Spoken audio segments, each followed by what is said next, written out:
Welcome to another episode of the Intentional Health for Women podcast. I'm your host, Garrett GQ Query, and I'm joined today by a good friend and longtime, fellow athlete, Shaila, also known as 801 Moto Chick in a past life. That is still her Instagram handle. Shaila, how did you, I honestly don't even know the answer to this question, is how did you get into fitness? Like, when was that kind of a start for you? Well, so my stepdad was a professional arm wrestler when I was a child. Okay. Big deal. He's a big Arnold Schwarzenegger fan. Yeah. All of his workouts based on Arnold Schwarzenegger and traditional lifting. Okay. So we had a lot of equipment at our house when I was really little. So I was always around it. I also grew up with very critical parents about how you ate. So I was raised to eat in the closet and to hide your eating, hide your bad habits. That being said, I took an interest in arm wrestling myself as I got older. So my high school offered weight training. I actually started taking the weight training class because so where I'm from, we call it sloughing, but ditching school or missing class, whatever. What do you guys? We call it sloughing. Okay. Sloughing. Yeah. So I sloughed a lot, which means that I missed our registration dates. So I got the bottom end pick of classes, what's available. Weight training was one of them. So I selected that class. And from there, I didn't understand the sequence of sets and reps. That never registered to me for some reason when I was in high school. I'm like, I don't know what 3 times 15 means. I'm like, what is that? I was so confused. Okay. But nonetheless, I loved doing the workouts, which then coincide with arm wrestling, starting to arm wrestle in high school. Okay. That's what really got me into the weightlifting, is enjoying that part of it, seeing the transition in my own body. And because the time frame that I grew up in the 90s, girls were super skinny. That's what was in, not muscles. But I wasn't ever a super skinny girl. I was always kind of just regular average. Yeah. But having a little bit of muscle, I did like that. Right. So once I graduated high school, I joined an all women's gym. Okay. Because I was embarrassed, scared, embarrassed to go to a gym, don't know what I'm doing. I still don't understand a sequence of reps and sets, and it wasn't registering at that moment still. But a lady who is the age I'm at now, which is like, damn, I'm getting old. She approached me because she saw me lifting and hyperextending my back. So she came up and instructed me on how to properly lift. We bonded, we became good friends, and she actually wanted to introduce me to her son. Turns out I went to school with her son, and we went on a couple dates in high school. Sure. So, but he was on his way to the military. So anyhow, the reason I bring that portion of it up is we recently connected because I was looking for her. I wanted to thank her. Her inspiration, with her name's Suzette. Suzette coming up to me, teaching me how to work out, and then from there continuing to show me different workouts was really the pillar of my workout history, and is what made me actually gain the confidence to join a regular gym, which was Gold's Gym after that, and to continue working out my entire life. Yeah. So I wanted to thank her. So I found her son on Facebook, and he gave me his mom's phone number. I still got to make that phone call though and thank her. But it's on my to-do list. That's amazing. It's in my thing, so. What was that like being in a all women's gym in the 90s? Like, well, I wouldn't do it today. At the moment, so I signed a 3-month contract. Like, was it a bunch of like step boxes and like more of that, or like step boxes, machines. I mean, there were some weights, free weights, and so forth, but it's not a gym I would want to attend today. Yeah. And how they sold you was they had like 10 treadmills, let's say. And then their sales pitch was, well, if you join a big box gym and there's 100 treadmills, there can be 100 people on them and you have to wait. So they sold you on the fact that no one's going to judge you. Well, first of all, women are the most judgmental people in the world. Women judge nonstop every single day, everybody. They'll judge your cat. I mean, they judge everything.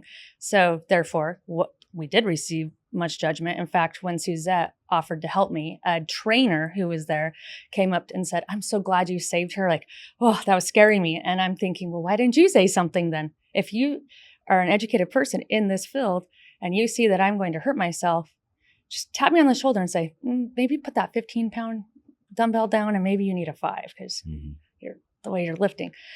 But anyhow, the experience was, I'm grateful for it because of what it led me to. But yeah, the gym itself was quite interesting. I don't think it stayed in business much longer after that.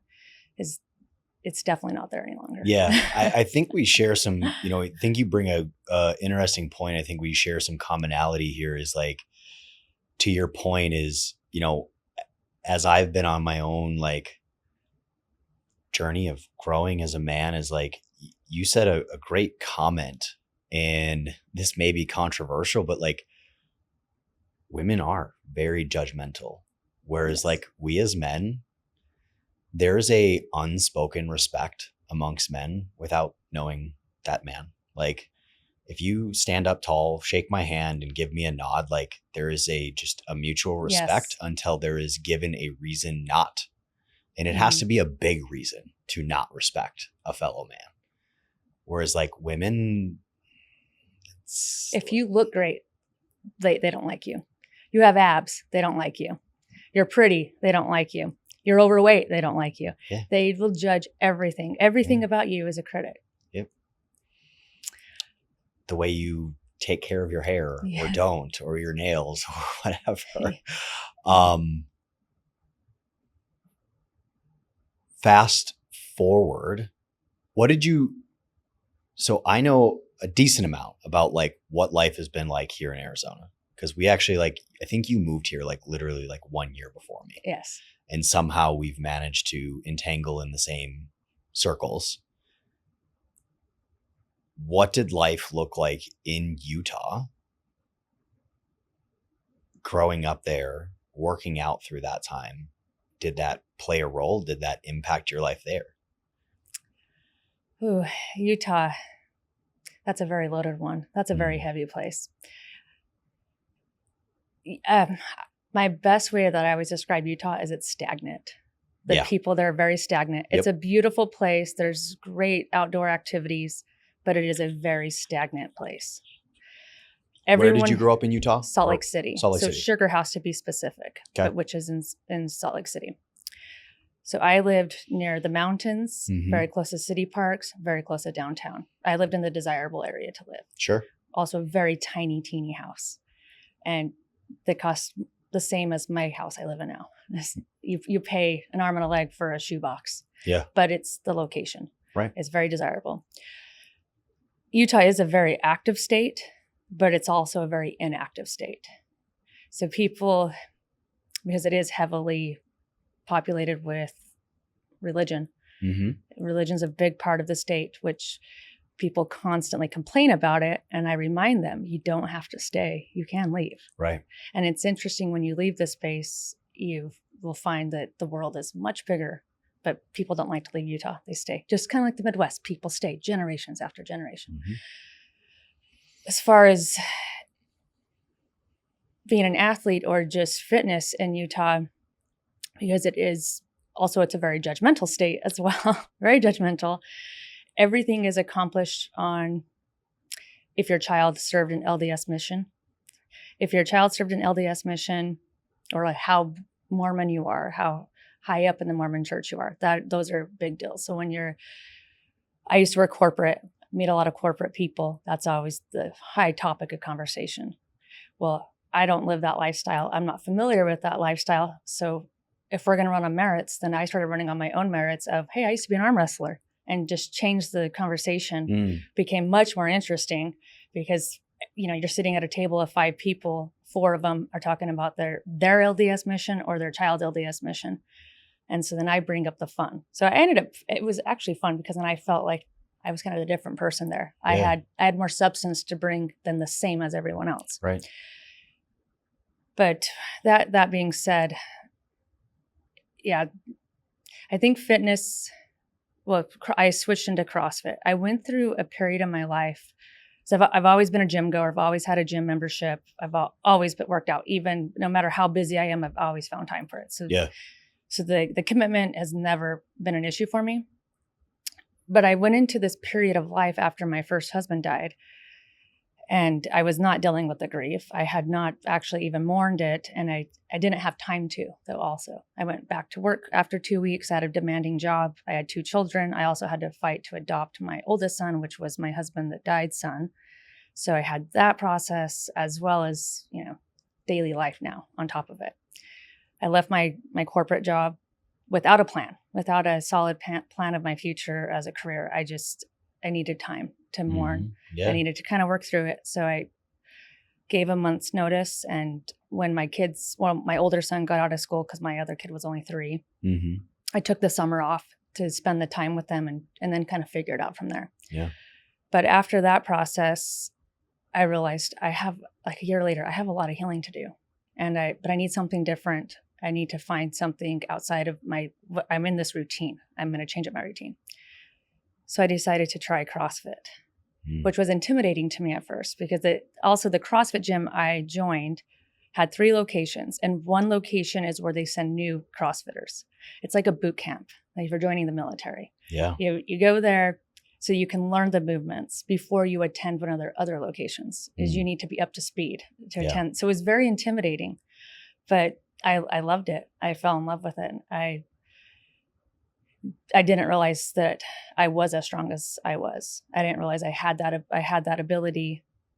And then from those workouts, being around people who always talk about diet, because I did not have a good diet.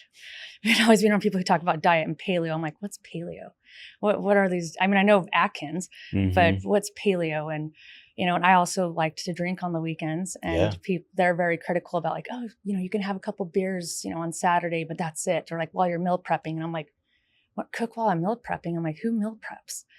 So it was a whole new world for me, but it taught me a lot. And it did start teaching me to meal prep, or to at least excite. For me, meal prepping was just packing a lunch. Right. Wasn't actually putting all this work into having the right nutrients and so forth.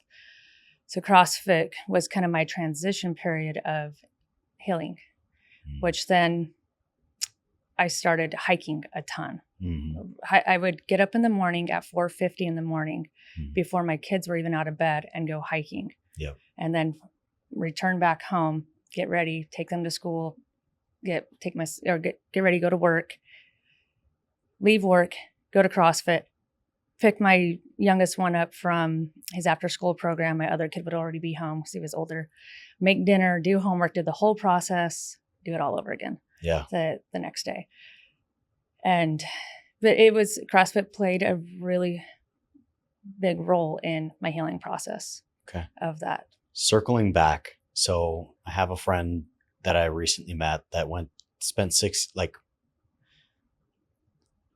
grew up in Alaska and ended up in Salt Lake, going to Utah for college for 6 years.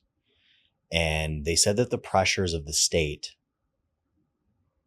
of how important it is to be in a relationship, like that's the way they described it, it was a very common question, and that they were an oddball out because they were not in a relationship for a majority. Like they were in one, but for the most part, over the 6 years that they spent in Utah, they were not in a relationship. So if you went to Utah, you moved there today, let's say. Yeah. Every woman's going to try to set you up with someone they know, because you're in your 30s. Why are you single? You're not married. You don't have any children. Something's wrong. Yeah. But you're such a great guy. How is that possible? You're single. Well, I know 18 girls. Let me get you one of them. Yeah. Yes. It's being single at 25 without children and not married is like, what's wrong with you? Yeah. Oh, you want to live your life and have fun? How dare you? That's not the way it goes. So what was that like after your late husband passed? Was it immediately the same? Was it immediately like, hey, heal, grieve, move on, like, let's go? You need to replace them. Your children need a dad. You have to replace them. There was so much pressure. I also received pressure from my son, Cash, because he really wanted a dad. Yeah. He was so little when his dad died. He doesn't really remember his dad still, but he knew that he realized there was a missing component of his life. Yep. He wanted it. He actually encouraged me to join Match.com because he saw the commercials and thought that might be a great place. He also encouraged me to wear pretty dresses because men like pretty dresses. So he was my dating guru. Okay. But the pressure is on to get married at a young age. And my oldest son, who is 24, same situation with him. He's had a long-term girlfriend, but he gets a lot of pressure about getting married, becoming engaged. Because he's still back in Utah, yeah? He's still in Utah. Yeah. I always remind him that waiting is the best thing to do because women in their 20s any woman in her 20s is not the same woman in her 30s. No. So the woman you marry at 24 is not going to be the same woman when she's 30. In fact, she's likely to leave you. That's just, it is what it is. Just statistically speaking. That is what it is. So even though that woman swears, I want to be with you forever, you don't even know what you want forever yet. Yeah. I mean, as a former bartender working in that space, like for so many years in my 20s, women ages 35 to like 42 divorced. Yes. Like just like you're not the same person. I have my own anecdotal evidence, like yes, outside of the statistics. Hey, I was one of those women too that I went through it myself of, wow, I got married young. I'm ready maybe I should try something new or maybe it's time, but it's just, that's really what it is, getting married so young.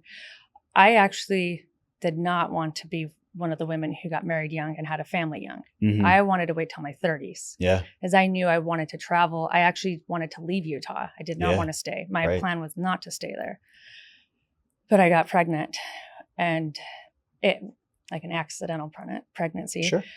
I had a miscarriage but after that I realized I want to have a baby. So we ended up planning to have a baby. My husband came from an LDS family. So there was a lot of pressure for us to get married in the Mormon church. Mm-hmm. Oh, that was quite some time there. But nonetheless, when I was pregnant and then I wasn't married, I felt that I was being judged. I don't know if I was or not, but I felt judged. I put that on myself. I worked at BMW and, women would come in and older women and I'm pregnant, I'm not married. And then I would feel, oh no, she's judging me. Yeah. So it kind of kicked me into gear of getting married. So getting married at such a young age, I think that we do it for the wrong reasons. We don't do it for the longevity. We don't do it for the truths. We do it for the social aspect, the acceptance aspect. Yep. To fit in. Yes. Yeah.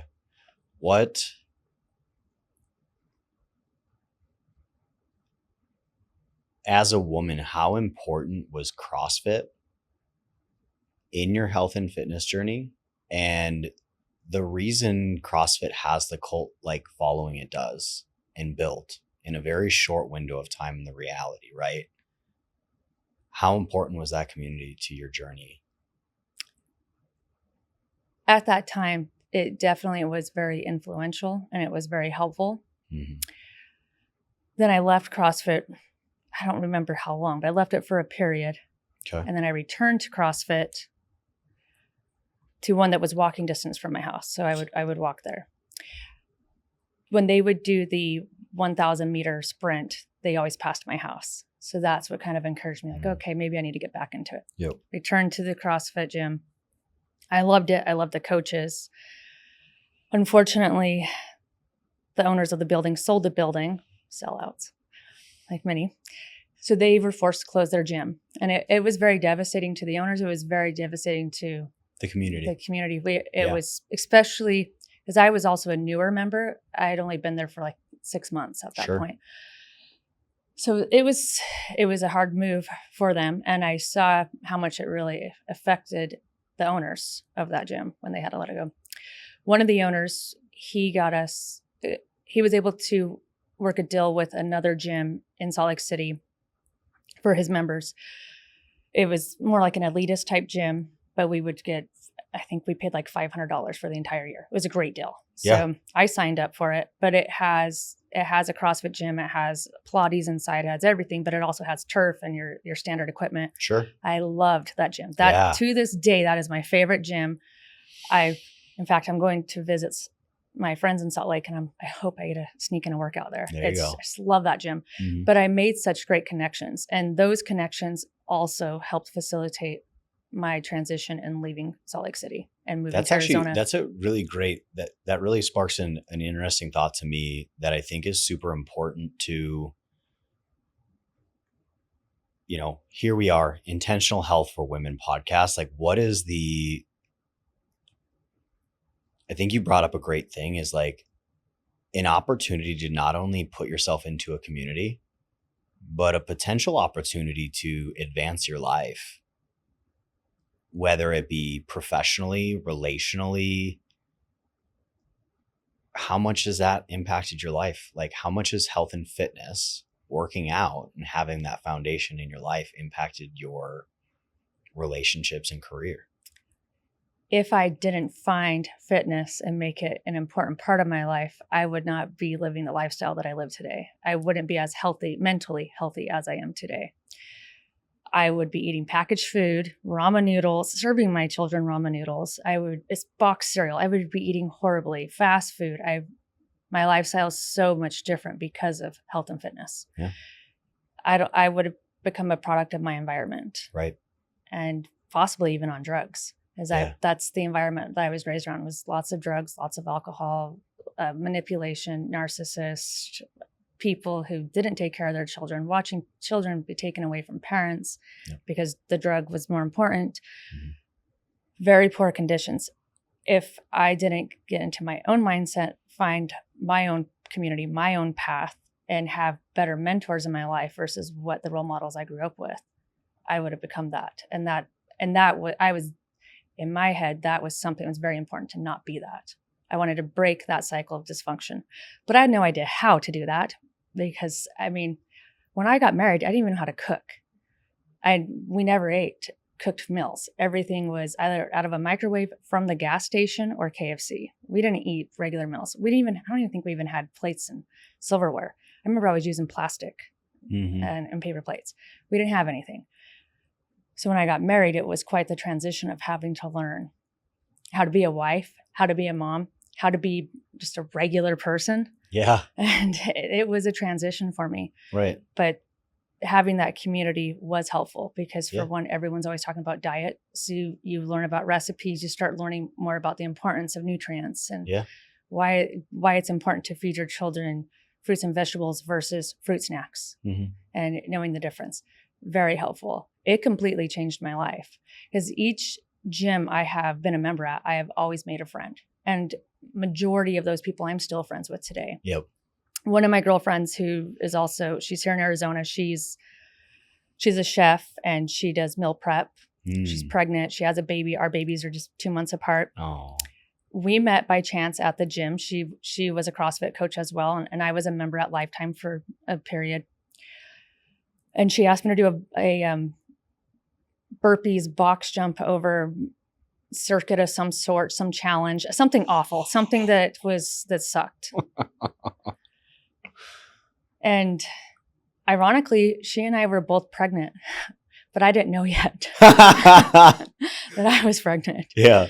So we do this challenge, and I'm thinking, oh, I'm going to nail it, because it was like 20. I think you had to do 20 in a minute or something that I was like, I could do it. Yeah. I did not win by any means. I was not great.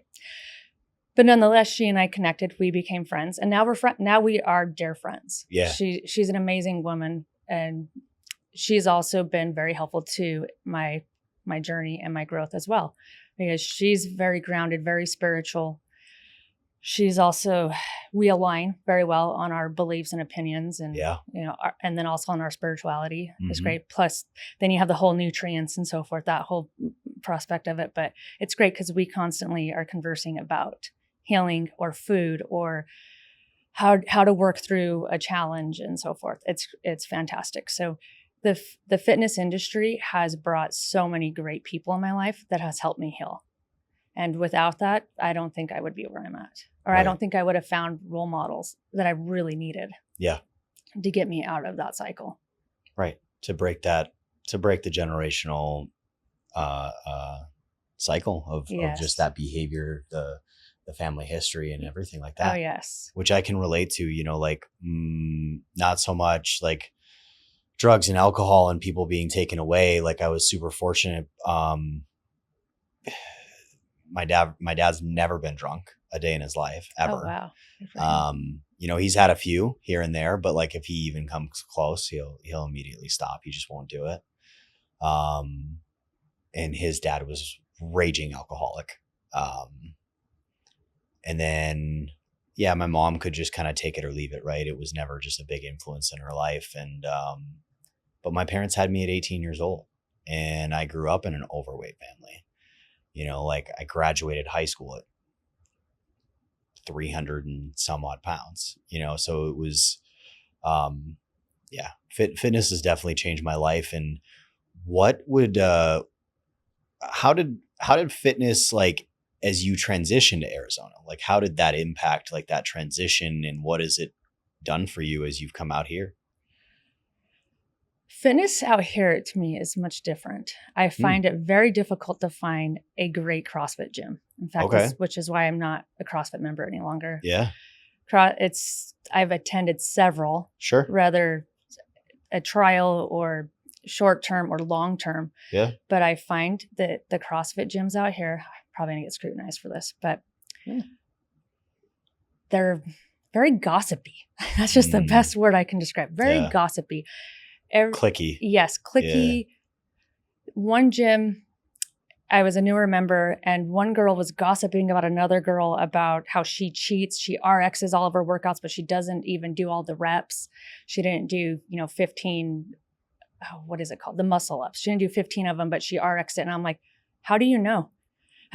I can't even count my own reps. How are you counting someone else's reps? And then I made a comment. I promise if you count my reps, they're going to be off because I can't even count my own correctly. Yeah. I always count them wrong. In fact, to this day, when I work out, if I'm doing high reps, anything over 12, I'm going to screw up. Yeah. So if I'm approaching 15 and I count 15, I'm like, it's probably really 14, maybe even 13. So I always do an extra 1 or 2 reps because I know my reps are off. Yep. I count faster than I move. So that was a very interesting. And then I remember seeing the owner had posted on our Facebook page about not RXing if you didn't complete all the reps. And I'm like, who in the hell has so much time? And like, how can you, when CrossFit's a hard workout, I'm just trying to get through it. How are you able to get through it, beat the time, RX it, all those things, and know what other person's doing?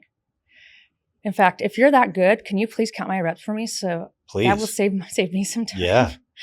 But I found that is definitely how it is. It's very cliquey out here, very elitist, as I like to say. You can hang out in our group if the RXers hang out together and the weaklings hang out together, and it's very divided. It's just interesting. So I don't find that it's very supportive within a community. And that is one of the reasons I love CrossFit, is for the community, but I haven't found a great community that is truly a community. So I reverted back to traditional strength training, and I actually love it. Yeah. I'm loving it. And I think my body likes it more too. Less injuries.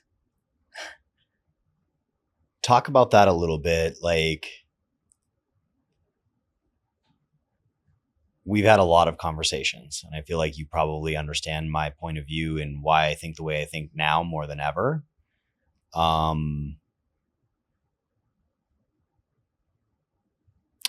important like adequate recovery is, adequate nutrition to match your level of output, and how that,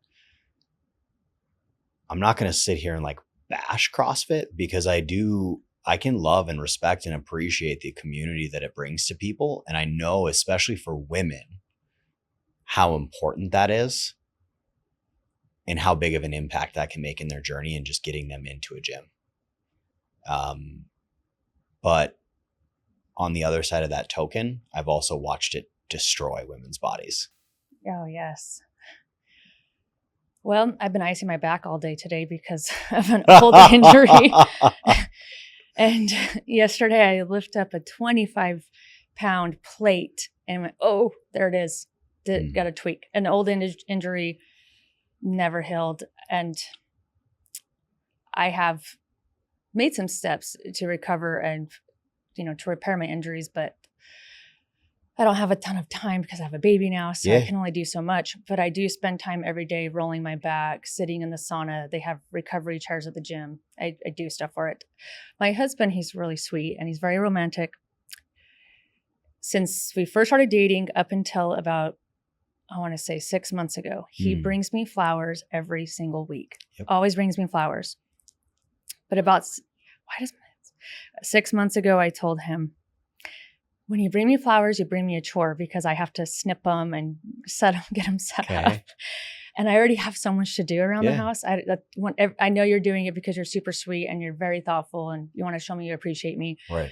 But when I see the flowers, I'm like, damn it, I'm going to have to trim them and put them in the vase. And I just don't want to. Mm-hmm.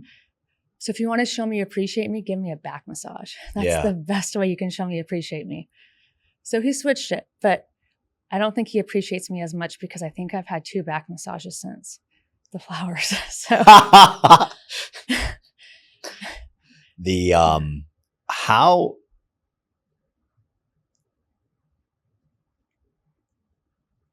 what's been your experience? So you're a new mom again. Repeat offender. How old is the little man? 21 months. He just turned 21 months. So he's almost 2. Almost 2. Be 2 on Halloween. Okay. What's it been like in the gym in life since because you were 40? I was 40 when I gave birth. 40. Okay. 39 when I got pregnant. Okay. Oh boy.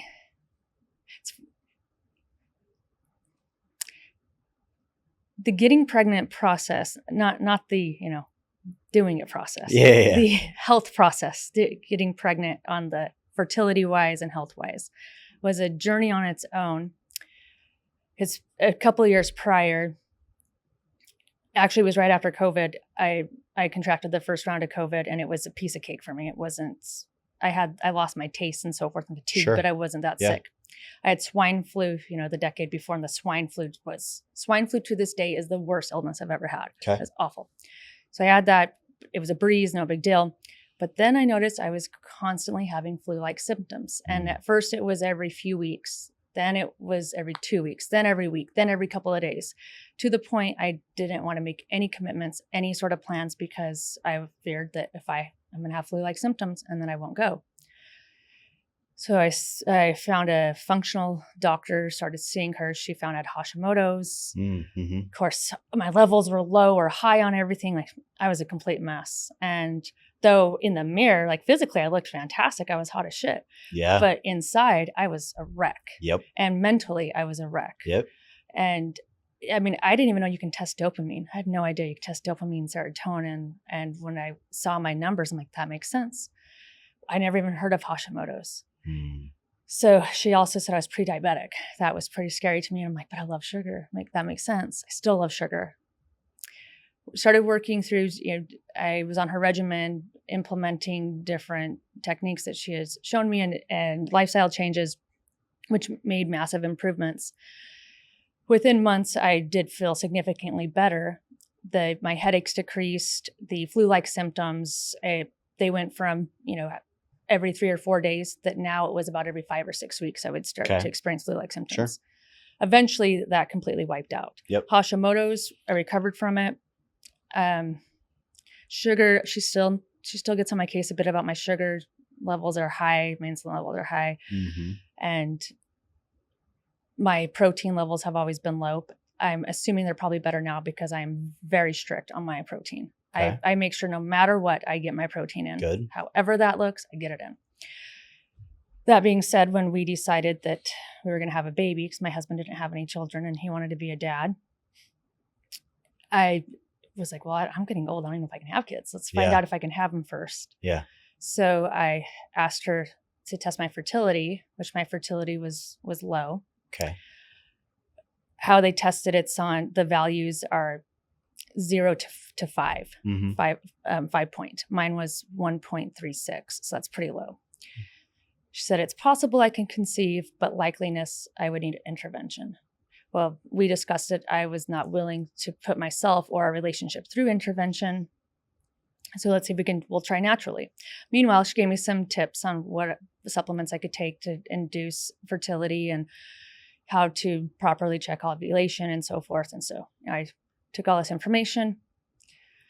We decided to start trying because she said it's probably going to take us 6 months to a year to get pregnant if we just go all natural. So we started the process. I got pregnant the first time we tried. And we were extremely excited. And then I had a miscarriage. That was very devastating. And it was also very scary because I was afraid like that maybe that was my one chance. What happens if I don't get another chance? Yeah.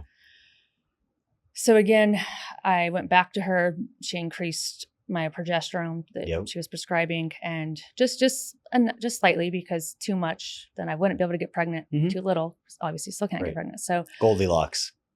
Found the right measures there. And again, really dialing in nutrition, health, minimizing alcohol. Because that was a big piece for you. Like when I met you, like you trained hard, but you enjoyed yourself hard. Yeah. Oh yes. I was like my oldest son is an adult living on his own. My teenager, he's busy. He doesn't care to hang out with me. He has his buddies. Yeah. So I'm like, let's go have fun then. Go find more friends and maybe meet someone or something. But I loved it. Tons of fun with it. Definitely a great period in my life. Yeah. Also a very lonely period as well, but it was very fun. And within 3 cycles, I got pregnant again, but I was very nervous and scared of having another miscarriage. And of course, she increased my progesterone quite significantly at this point to prevent the miscarriage. And, here we are, we have a great baby. I did have him early. I contracted COVID in my second trimester, and statistics have shown that if you contract it in your second trimester, it's a 67% chance of premature birth. In your third trimester, it's 163% chance of premature birth. And also, I don't remember what the statistics are, but stillborn is also in there. So that was quite scary when I had COVID. I also, because when you're pregnant, you can't take medication or anti-inflammatories. Tylenol is your only medication you can really take. I learned a year afterwards, I was taking Tylenol while I was pregnant that expired 17 years ago. Like, no wonder why I couldn't get any relief, because I got the backache one. That I don't remember what that variant, the one that caused the massive backache, could not and bad headache and fever and body aches, no relief. Well, I'm taking extremely expired Tylenol. Crazy. So, yeah, I have very little medication in my home now because I threw almost all of it out. Right. But so I had a premature baby. He was 6 weeks early. The pregnancy, though, I put on, my guess is 45 pounds. I don't know 100% certain because I stopped weighing myself. Well, I also had him early, so I didn't have the opportunity to continue to weigh. But I didn't weigh, so I wouldn't say stop weighing myself. I did not weigh myself for 3 days prior to giving birth. So my guess is 45 pounds. The last few weeks, the doctor had told me I was gaining weight so rapidly that I needed to walk for 15 minutes after each meal. I needed to slow it down. And I'm like, I'm just hungry. I'm hungry. I'm lazy. It's hot. It's Arizona. It's so hot. It's October at this point. I'm so hot. I don't even want to go outside. And we own a pizza shop. So I'm eating lots of cheesesteaks and pizzas, and I'm eating foods that I normally wouldn't eat. I'm eating cheese. I never ate cheese. I'm eating sour cream. I never ate sour cream. All the things I gave up, I ate when I was pregnant. I did not hold back. So the last 3 or 4 weeks, I was trying to count my calories. I was trying to stay around 2,500 calories a day. Yep. But it was hard because I was always hungry. Yeah. And I was bored. And I had it was interesting. Once I got pregnant, all my friends were so excited I was pregnant. They all disappeared. So I was isolated. I was alone. I was crying. I was pregnant and depressed. My husband's busy. I have a teenager. Pregnancy was definitely more challenging and difficult. Right. And then having the baby prematurely, that was very scary as well. And I had to have another C-section. And, the recovery of the C-section was awful. The doctor informed me that I could possibly have one more child, but it will be a really rough recovery. And she said that this one, it was very difficult to cut through the layers because of the scar tissue, but I also had abs. So I'm like, yes, I'll take the abs part. Yeah. She's like, you had abs, it's still. I'm like, I haven't heard that in forever, but thank you. Yeah. Anyhow, the recovery was awful. It was just by far the worst recovery I've ever experienced of anything in my life. Right. It's very painful. But nonetheless, when I finally was cleared to work out, I returned to the gym. My very first workout, I did machines, and I think for like 15 minutes, a very short workout. Yeah. I was so sore, I could not move my arms. It was like, you know, when you're so sore to your bones, Yeah. I was just sore, just wrecked. I went to a spa, had a massage, asked her to just work my arms, but she's told me I didn't pay for that type of massage. So she continued with this shitty massage. Anyway, after that moment, I actually decided, I'm like, because I was newer to the home we lived in, had now lived there for a year. I still didn't have many friends. Sure. Wanted a community, returned to CrossFit. Yep. For one, I'm not going to have to think about my workouts. I'm breastfeeding, so I can get my workout in between his feedings, and, you know, also maybe make some girlfriends that have children as well. Yeah. Joined a CrossFit gym. I did a month trial, and it happens to be during Murph prep. Oh boy. So that day was a half Murph, my very first day back to CrossFit after having a baby. Mm-mm. Which reminds you, my baby's like 5-6 months old at this point, because I did not work out right at first. Oh, I was so sore. I was wrecked. That was awful. But again, I went through the first year, I went back and forth between, I would try a CrossFit gym, try a different CrossFit gym, trying to really find what would work between my husband's availability of watching the baby, because we don't have family here. So I rely on him to help me. Mm-hmm. He's premature, and in the NICU, they basically let you know that everything's going to kill your child. So you don't want to put your child in a daycare or around other babies. So you don't care about a daycare. And then also I'm breastfeeding, and I have a certain amount of time to work out because I have to return home to breastfeed him because he will not take a bottle. It's a whole process. Whole thing. So I wasn't finding the results, the community. I wasn't finding what I was looking for. Right. It wasn't working for me. And then one gym I really do love, their CrossFit gym. I like the owners. It's a smaller CrossFit gym. It's very clean. I do like it.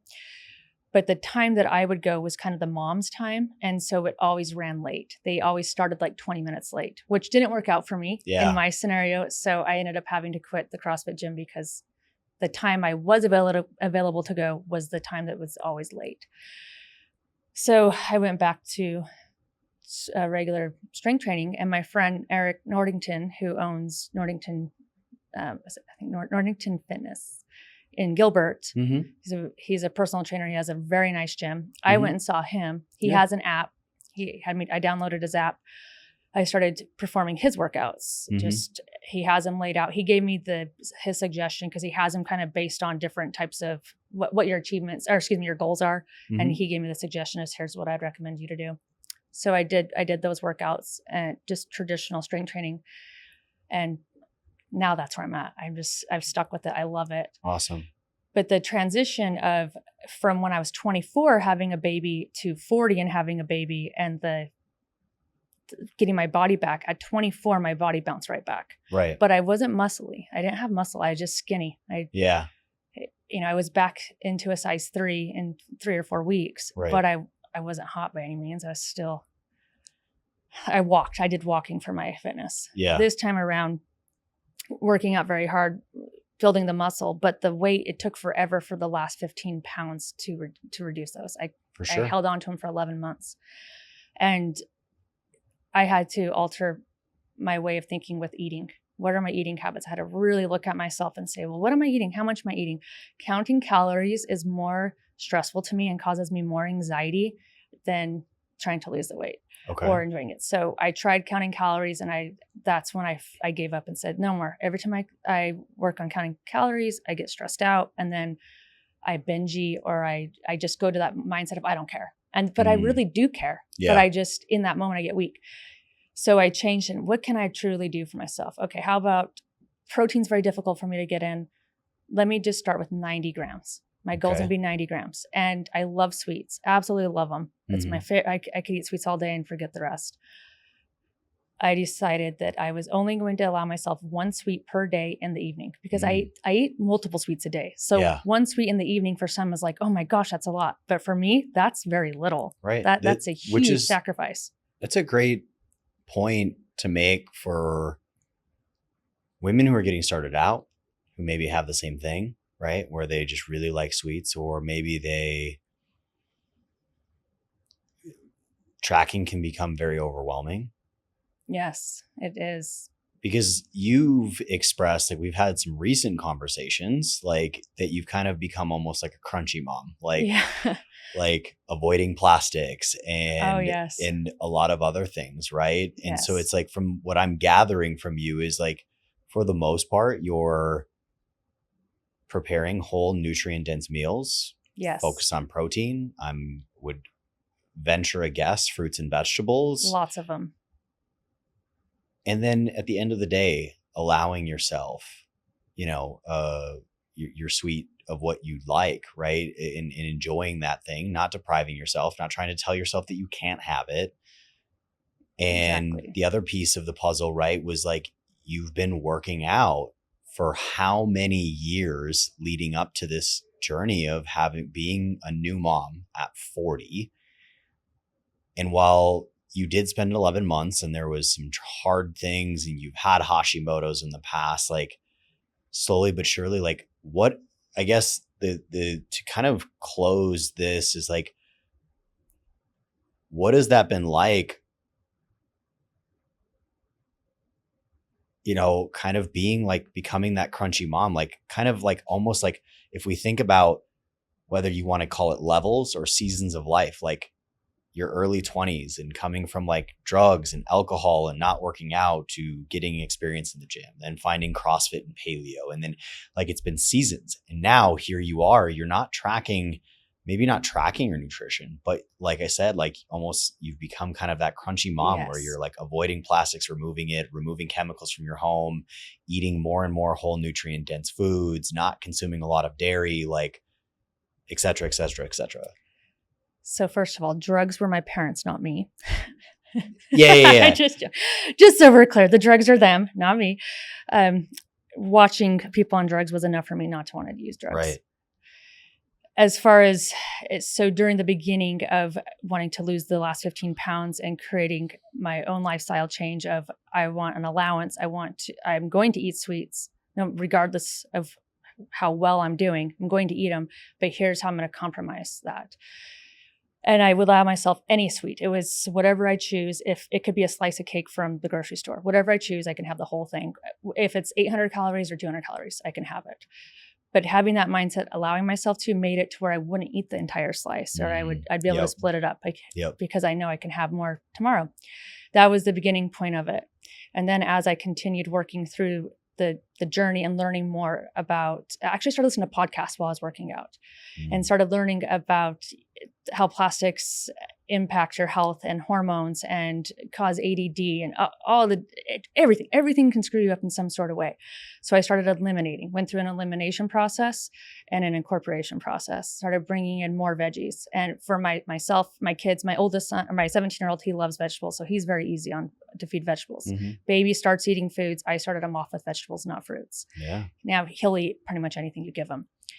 But I found other ways to incorporate those vegetables and getting more nutrient dense. First, I switched all to organic, where before I'd buy all conventional. Now I only buy organic vegetables, even if it is an avocado or something with a peel or banana, I still buy all organic. I wash everything when I bring it home, let it sit in the sink, wash it up. I clean the sink after. So before I put it in my drawers and bins in the fridge, I don't want the pesticides in my fridge, in my contaminating other foods.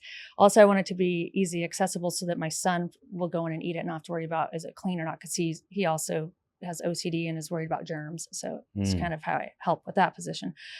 But I found ways, like I dice up zucchini, freeze it, and then I put that in my smoothie. So I use the zucchini as ice, essentially as ice. And then I have a Ninja Creamy I make lots of ice cream. And even my ice creams have zucchini. So my ice cream always looks like mint chocolate chip, but it's vanilla with, and then I make a lot of protein brownies. So I put a slice of the protein brownie in there. I was hoping you were going to bring me some. I have some in my fridge and I thought about bringing you some, but they didn't turn out as well yesterday. They're more dense. So I'm like, no, because this would be an embarrassment because they're not actually as great as they normally are. I baked them in the wrong pan and I realized that. I'm like, I'm an idiot. But anyhow, making those transitions have been more so of how do I keep us all healthy? Because my son, as he was little, we lived in an apartment and we had mold. We always had black mold and they would just paint over it. So he always had ear infections, always on an antibiotic, always had bronchiolitis. Yeesh. And I gave my kids, give him a vaccine. Cool. I'd give it to him. Give him an antibiotic. I'd give it to him. Give him this pill. And I would do the same for myself. As now that I've learned more and have more information, I discontinued vaccinations and any type of medication. When a doctor prescribes an antibiotic, I always ask questions more. Are we for sure this is a bacteria or is it a virus or is this a wait and see? Where are we at? And then if it's a wait and see or it's potentially a virus, I won't give him the antibiotic. I want to know and see if he heals or see where we're at with that. My baby is almost 2 and has yet to be on an antibiotic. But that's amazing. I've made some big changes around our home as well with, yesterday when I'm cooking, now I ventilate my home. I used to never ventilate my home while cooking, but then I learned about the ventilation and reducing the smoke and what we're ingesting while cooking. So now I ventilate the home even though it's hot as hell outside. I make a point to try to ventilate my home throughout the day just to let some air in and kind of circulate because we're never circulating our home, looking for mold, making sure I clear out things. And now I do love certain products that are full of chemicals and horrible to our health and environment, but I love the product. So I've reduced my usage of it. My daily usage, I will use clean ingredients, but like deep cleaning, then I'll use those chemical based or like as far as what I put on my body. My, lotions, makeups, and so forth. I'm very particular now with ingredients and same thing with my kids. So I've changed a lot of it. I also look at who Big Pharma owns. And that is a big one for like emergency. I used to take emergency. Pfizer owns emergency. So I will never take emergency again. Pfizer also switched the ingredients and are now using a lesser vitamin C as synthetic vitamin C instead of a natural vitamin C. So therefore, any product that is owned by Pfizer, Johnson & Johnson, anyone who creates a vaccine, I do not buy their products. I look and find out who owns them. And any organic product that's, even if it's stamped organic, I still look up to make sure they haven't sold out because a lot of companies do sell out to these big corporations. So as long as they've maintained their independence, I still purchase it. If they sell out, I don't purchase it. Very particular with that now. So I want to put dollars into the people who are maintaining their independence and locally. It's very easy to purchase off Amazon, especially supplements. You can buy supplements, protein, everything off Amazon. But I make it a point to purchase it locally in a store, even if it's Target, who I have some problems with Target as well. But on the flip side, I'm putting money into a local Target in my neighborhood, in my backyard. I could order online, but that comes from anywhere. I buy everything in person. To wrap this all, like to close, what would be, I think you have a unique perspective of like, what would be something that would leave for a mom 35 and older? If you want to get pregnant, take care of yourself now, do the work, get your fertility tested, find out what you need, and not through an OB. Go see a natural doctor, a functional, whoever your family would make fun of you to see because they're, snake oiled or whatever. Go see that person. Have your blood drawn, Dutch test, whatever it takes. Find out what your hormones look like, your nutrients and so forth. Work on those hormones, work on your health, have a baby if you want one. If you don't want a baby or you already have them and your kids are ready to graduate and you're ready to party, then get yourself ready for that party mode. You still got to take care of your body, take care of the nutrients, get your health in order, and it will make a huge difference, not just physically on what you look like in appearance, but mentally. That mental aspect is huge because once you're healthy mentally, it shows on the outside. Yep. But you can look as good as you want on the outside, but if you're not good on the inside, that still shows too. And it shows up in unwanted times and in areas you don't want to see. Yeah. If I had this knowledge when I was in my 20s, man, I would be really fit. Yeah. I would be way better off. Which, looking at the person sitting across from me, that's saying a lot, right? Like, that's saying a lot to say, I would be really fit. Like, how much more? With that being said, where can we find you? On the couch. At my home, hiding from the heat. Instagram 801 Moto Chick, but if you are a bot or a hater, I will not accept you. My profile is private. Okay. So I do scan who requests. Yeah. If I don't accept you, then no, there's probably a reason why I haven't accepted you. Fair enough. I do check the accounts before I accept them. Yeah. That's my private life. My kids are on it, but yep. I still welcome people to join me on my journey and see what I got going on. Spinelli's, come down to our restaurant if you're in Arizona. Yeah. My husband's also really cute. So. Some amazing pizza. Yeah, the food's good. And there's the vibe's a lot of fun. If you're into skateboarding and BMX, it's a great vibe. Yeah. Lots of fun. The food, though, I eat it a lot. Probably shouldn't, but with that being said, it's all made from scratch. Wraps up another episode of the Intentional Health for Women podcast. Thank you. Thank you for having me.